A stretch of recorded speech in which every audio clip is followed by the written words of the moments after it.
Hi, I'm Leah Hasledge, and I'm here with Patrice Catan, the bridal and crafting legend. And today it's our second video on how to make bouquets for your wedding. And this one we're going to get more into simplistic design. And why is that so important? Well, simplistic design is very important depending on the type of gown that you are going to wear.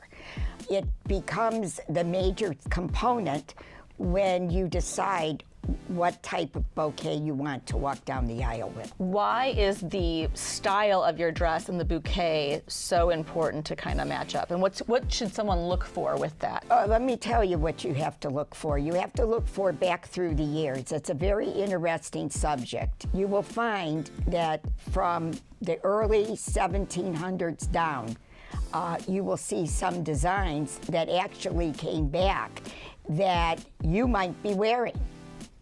That's what you play off of. And something else you're going to mention in this video we're about to watch with making the bouquet is the importance of the size of the bouquet with your body. What should we look for in measuring? Sure, absolutely. Well, if a girl's 5'1", 5'2", like I am, she probably needs a bouquet no more than 6 or 8 inches wide.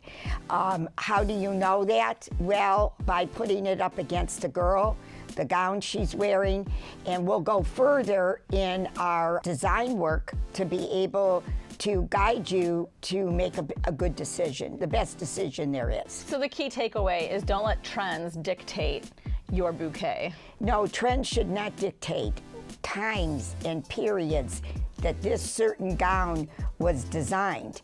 That is what you should remember. Okay, now let's go to making our simplistic and economically friendly bouquets. Here's an orchid. Isn't this gorgeous? Just like this. I've seen where there's a very elegant gown and it's all natural silk. And what they do is they cut this, they put a bow on it, and they carry it down the aisle like this. And that's all they carry. I just saw that in a wedding with a $10,000 silk gown. It was elegant. It was just gorgeous because the gown needed very little. So you have to take that into consideration. If the gown is heavily beaded, you need very little, period.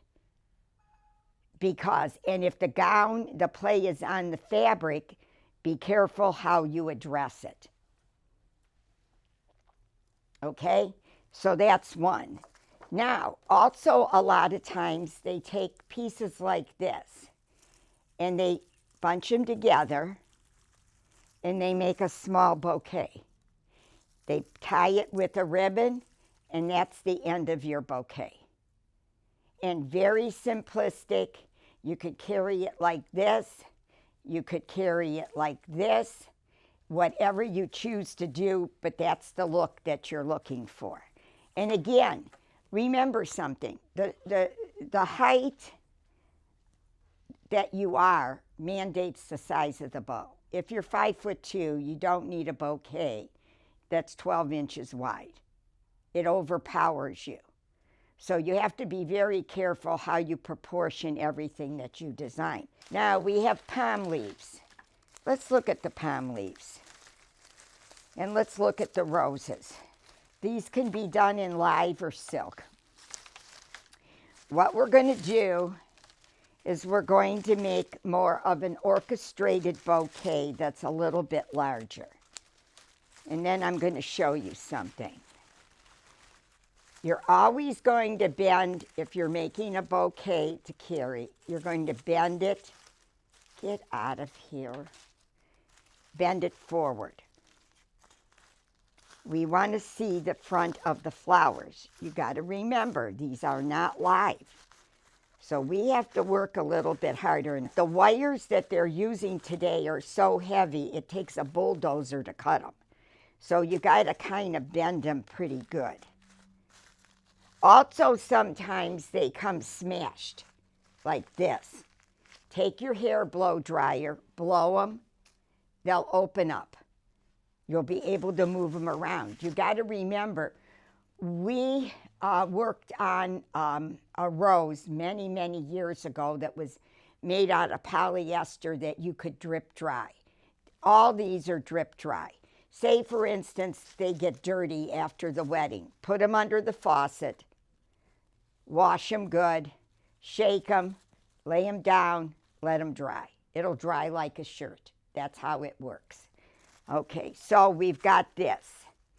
Now, come on. See, they're annoying. They're just very heavy wires. Maybe they think they're doing us a favor. They're not. Okay, so now we've got the palm leaves. I'm using palm leaves because I want it to look dramatic. So I'm going to start one here. I'm going to put one in the center.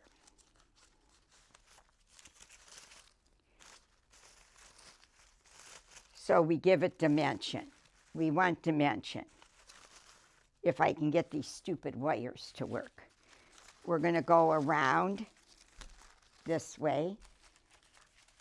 We're going to go around this way, around this way,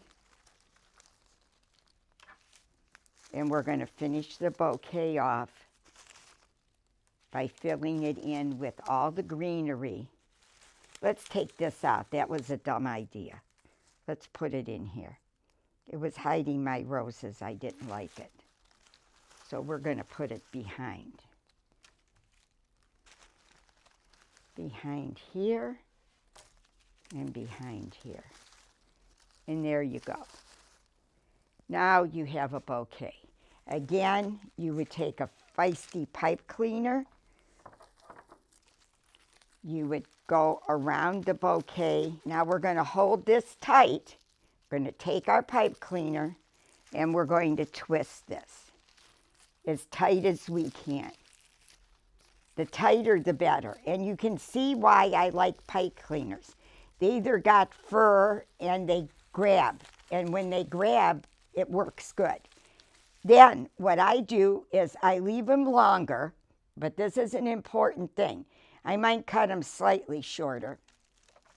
But remember something. These can be deadly on a gown. So what you do is you take hot glue, and each one, you tip it with glue. And that way you're protecting the gown. Again, we go to a big bow, and we have a bouquet in any color you want, in any size you want. These are full roses, and I kind of used them for camera because everybody can see them, but you could use rosebuds and roses, okay? It would even be pretty to stick these in around the ends.